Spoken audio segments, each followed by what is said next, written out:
आज आप सब हमारे साथ पूरा दिन चले हैं।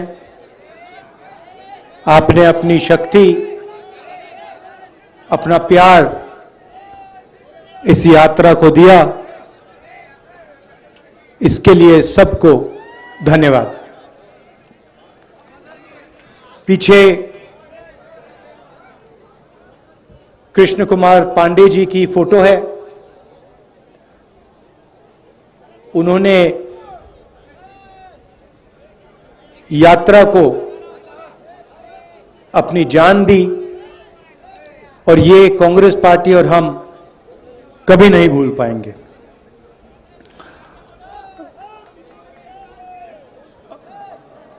हमने सोचा था कि हमारे जो यात्री हैं सब के सब अंत तक पहुंचेंगे, मगर दुख की बात है कि हमारे एक प्यारे साथी हमारे साथ श्रीनगर तक नहीं पहुंच पाएंगे। मगर जो उनकी सोच है वो हमारे साथ चलेगी और वो श्रीनगर तक पहुंचेगी। आपको याद होगा कुछ साल पहले इसी दिन नरेंद्र मोदी जी ने नोटबंदी की थी। 8 बजे रात को, मतलब अभी 7 बज रहे हैं, इसके 1 घंटे बाद नरेंद्र मोदी जी टीवी पे आए और उन्होंने कहा कि मैं 500 रुपए और 1000 रुपए के नोट को रद्द करने जा रहा हूं और काले धन के खिलाफ मैं लड़ाई लड़ रहा हूं। सच्चाई ये थी कि नोटबंदी काले धन को मिटाने के लिए नहीं की गई। नोटबंदी जो हमारे छोटे व्यापारी हैं, स्मॉल और मीडियम बिजनेस चलाने वाले लोग हैं, जो हमारे किसान हैं, उन पर आक्रमण था और उसका नतीजा आज तक हिंदुस्तान के हर गरीब को दिख रहा है। नोटबंदी के बाद उन्होंने गलत जीएसटी लागू की और इन 2 पॉलिसीज ने जो हिंदुस्तान की रीढ़ की हड्डी है, जो इस देश को रोजगार दिलवाती है, किसान, छोटे बिजनेस वाले, छोटे दुकानदार, इन सब को नष्ट कर दिया, खत्म कर दिया। यहां आने से पहले मैं युवाओं से मिला, 5-10 युवाओं से मिला और मैंने उनसे सवाल पूछा। वो एग्जाम के बारे में आए थे, डेलीगेशन आया था, एग्जाम के बारे में बात कर रहे थे। मैंने उनसे पूछा कि आपको क्या लगता है आज के हिंदुस्तान में, आपने पढ़ाई कर ली, यूनिवर्सिटी, कॉलेज, स्कूल सब कुछ कर लिया, माता पिता ने आपकी शिक्षा में लाखों रुपए लगा दिए, आपको क्या लगता है आपको रोजगार मिलेगा? चुप हो गए, क्योंकि आज हिंदुस्तान की सच्चाई है। हमारे देश में आज युवा पढ़ सकता है, स्कूल जा सकता है, कॉलेज जा सकता है, मगर रोजगार उसे नहीं मिल सकता। स्टूडेंट्स इंजीनियरिंग पढ़ते हैं, सालों लगा देते हैं और फिर उसके बाद इंजीनियर नहीं बनते, मजदूरी करते। कोई मजदूरी करता है, कोई उबर की गाड़ी चलाता है, कोई ड्राइवर बनता है। ये हिंदुस्तान की सच्चाई है, महाराष्ट्र की सच्चाई है। और जो आपका शिक्षा का सिस्टम है,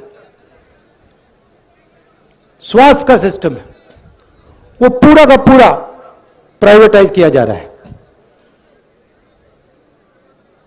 दो तीन लोग हैं, इनके हवाले नरेंद्र मोदी जी और आपकी यहां की सरकार पूरा का पूरा ढांचा इनके हवाले कर रही है। मैंने उनसे पूछा, लड़कों से पूछा कि भाई बताओ, बेरोजगारी के कारण बताओ। मुझे कहते हैं जो पब्लिक सेक्टर था, जिसमें हमारे जैसे लोगों को रोजगार मिलता था, थोड़ी सिक्योरिटी होती थी, उन्होंने कहा पूरा का पूरा पब्लिक सेक्टर प्राइवेटाइज किया जा रहा है, बंद किया जा रहा है। तो वो भी रास्ता बंद है। नोटबंदी ने, जीएसटी ने एक रास्ता बंद किया, प्राइवेटाइजेशन दूसरा रास्ता बंद कर रहा है। तो यह देश की हालत है। और इन पॉलिसियों का लक्ष्य हिंदुस्तान की गरीब जनता को डराने का है, किसान को डराने का, मजदूर को डराने का, युवा को डराने का। और बीजेपी और आरएसएस डर को फिर नफरत में बदल देते हैं। डर के बिना नफरत हो ही नहीं सकती। अगर डर नहीं है तो नफरत नहीं हो सकती। अगर डर है तो उसको नफरत में बहुत आसानी से बदला जा सकता है। यह हिंदुस्तान में हो रहा है और इससे देश का कोई फायदा नहीं होने वाला है। बेरोजगारी से, महंगाई से देश का कोई फायदा नहीं होगा। नफरत से देश का कोई फायदा नहीं होने वाला। और यह इस देश का इतिहास ही नहीं है। यह भाईचारे का देश है, एकता का देश है, इज्जत का देश है। इसीलिए हमने भारत जोड़ो यात्रा शुरू की। 3600 किलोमीटर की यात्रा है। तमिलनाडु में, कन्याकुमारी में शुरू किया। 60 दिन हो गए हैं। मैं आपको बता रहा हूं, ऐसा लग रहा है कि आज सुबह हमने शुरुआत की। अजीब सी बात है।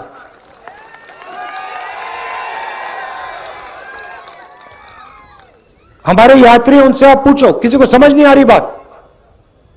25-25 किलोमीटर हर रोज चलते हैं। 60 दिन से चल रहे हैं। अभी मैं भाषण दे रहा हूं, ऐसा लग रहा है कि 15 मिनट पहले मैंने शुरू किया है।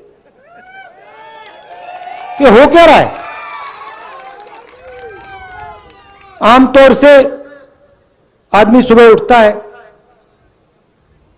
थकान नहीं होती, दिन भर काम करता है, शाम को थकान होती है ना?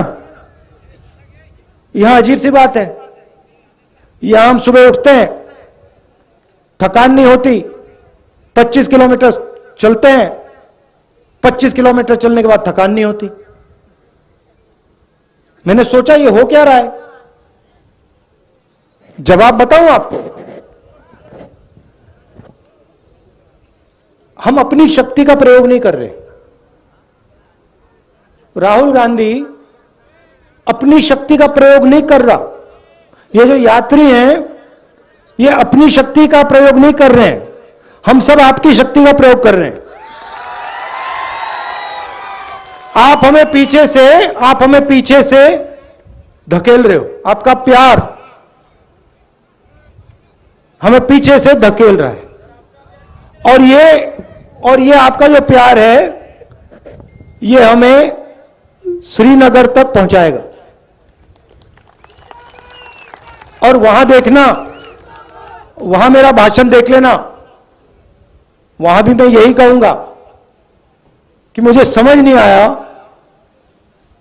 130-140 दिन हो गए, रोज 7-8 घंटे चले हैं, 25-30 किलोमीटर चलने में, मगर थकान नहीं आ रही। क्योंकि आपकी आवाज है, आपका प्रेम है, और हम आपकी आवाज सुनने आए हैं। मैं यहां लंबा भाषण नहीं देना चाहता हूं। राजनेता आते हैं, 2 घंटे का भाषण करते हैं, कोई जरूरत नहीं है। हम यहां आए हैं 7 घंटे चलें, सुबह से शाम हम आपसे बात कर रहे हैं, किसानों से, युवाओं से। अभी विकलांग औरत मिली मुझे, उसके दिल में जो था उसने मुझे बताया, उसकी व्हीलचेयर को धकेला मैंने। हम आपकी बात सुनने आए हैं क्योंकि हम जानते हैं आप सब कुछ समझते हो। खेती के बारे में सीखना हो, किसी ब्यूरोक्रेट की जरूरत नहीं होती है। खेती के बारे में सीखना हो तो किसान के साथ बैठ जाओ, 15 मिनट में वो आपको समझा देगा जो समझना है। वो क्या कह रहा है? कह रहा है कि हमारा कर्जा माफ नहीं होता। हिंदुस्तान के अरबपतियों का कर्जा 2 मिनट में माफ हो जाता है, हमारा नहीं होता। हमने क्या गलती की? हमने कौन सी गलती कर दी? वो बता रहा है, कहता हमें एमएसपी नहीं मिलती।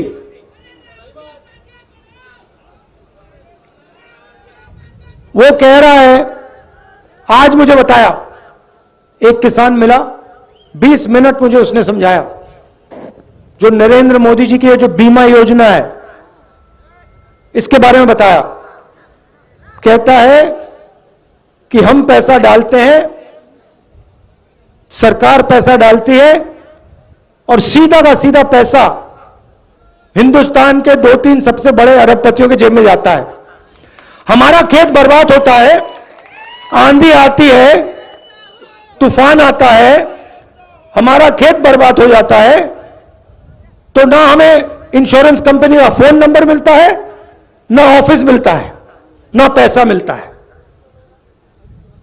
तो अगर किसानों से बात की 15 मिनट में, 20 मिनट में, वो समझा देंगे क्या हो रहा है। छोटे दुकानदार से बात करो, वो बता देगा नरेंद्र मोदी जी ने काले धन के खिलाफ लड़ाई लड़ी या छोटे बिजनेस वालों की हत्या कर दी, खत्म कर दिया, वो बता देगा 2 मिनट में।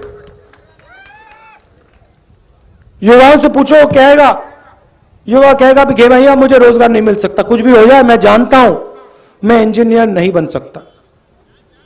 यह देश की सच्चाई है और इसको बदलना है।